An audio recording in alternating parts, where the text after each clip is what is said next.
Today I got a gift. Somebody brought this to my work. Wrote on the inside a nice little note. Dear Denise, October 27, 2025. So I guess they meant to give it to me earlier, but I'm only working 3 days a week now because I'm working on my own business, and I've got a lot of stuff coming up and by the end of this year, so I've only been working 3 days a week. But isn't that sweet? Someone brought this devotional, devotion for every day of the year book to me. Isn't that sweet? And a nice note on the inside with an invitation to their church.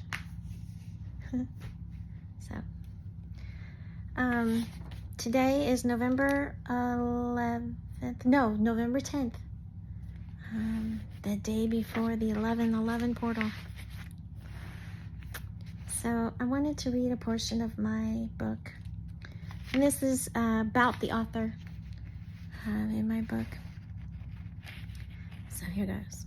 Have you ever wondered what happens when someone stops running from their story and starts writing it instead? This is the moment when pain becomes purpose and wounds become wisdom. Imagine a woman sits at her desk, pen trembling in her hand, staring at blank pages that seem to mock her with her emptiness.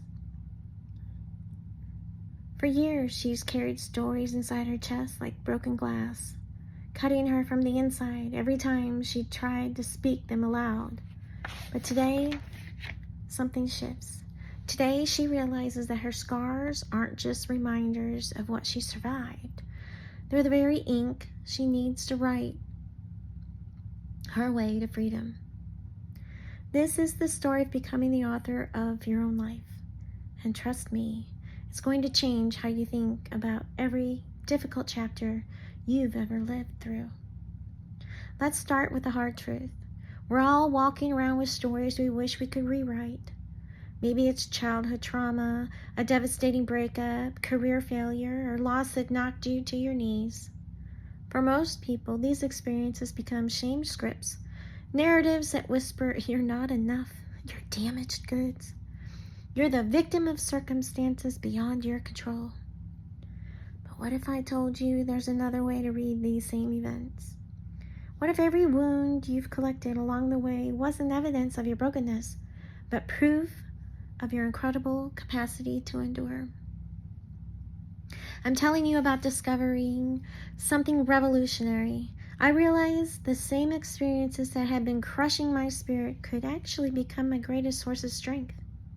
It wasn't about pretending the pain didn't happen or slapping a happy ending on a tragic story.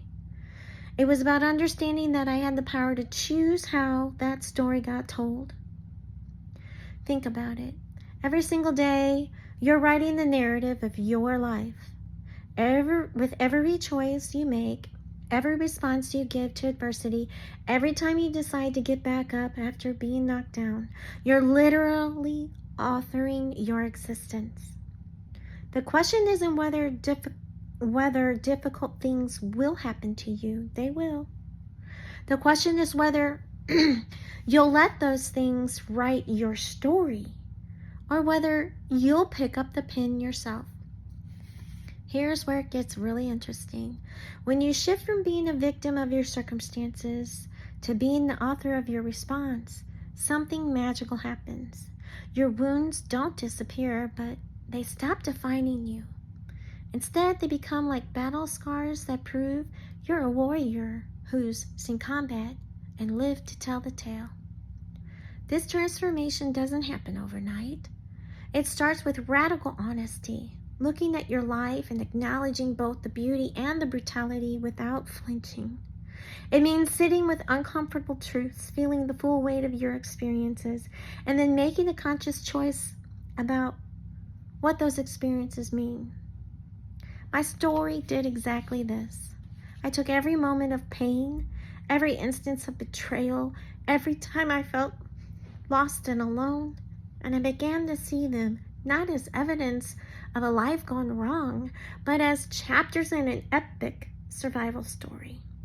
I realized that Anyone who had endured what I'd endured and was still standing, still breathing, still capable of love and laughter, that person wasn't broken. That person was practically indestructible. But here's the most beautiful part of this transformation. When you stop seeing your story as a tragedy and start seeing it as a survival manual, you don't just heal yourself. You become a lighthouse for others who are lost in their own storms. Your wounds become wisdom that can guide fellow travelers who are walking similar paths. Every person who has ever overcome something difficult carries within them a unique map of resilience.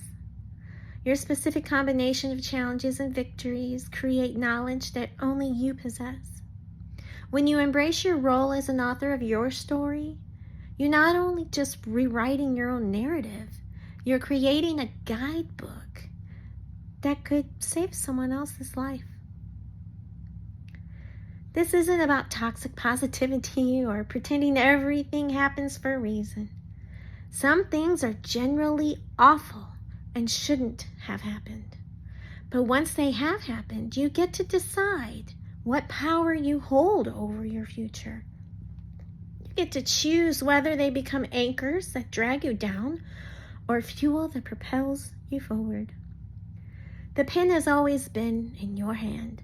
Maybe you didn't realize it. Maybe others convinced you that you were powerless. Maybe you were too overwhelmed by surviving to think about thriving.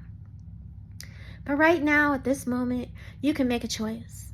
You can decide that the story isn't over and that the chapters you've lived through so far were just the beginning and the best parts are still being written. Your voice matters. Your story matters. Your survival matters. And when you fully claim your role as the author of your own life, you become an invitation for others to do the same. You become living proof that no matter what's been written in the past, there's always another page waiting for the next words. The question isn't whether you'll face difficulties. You will. The question is, what story will you write about how you face them?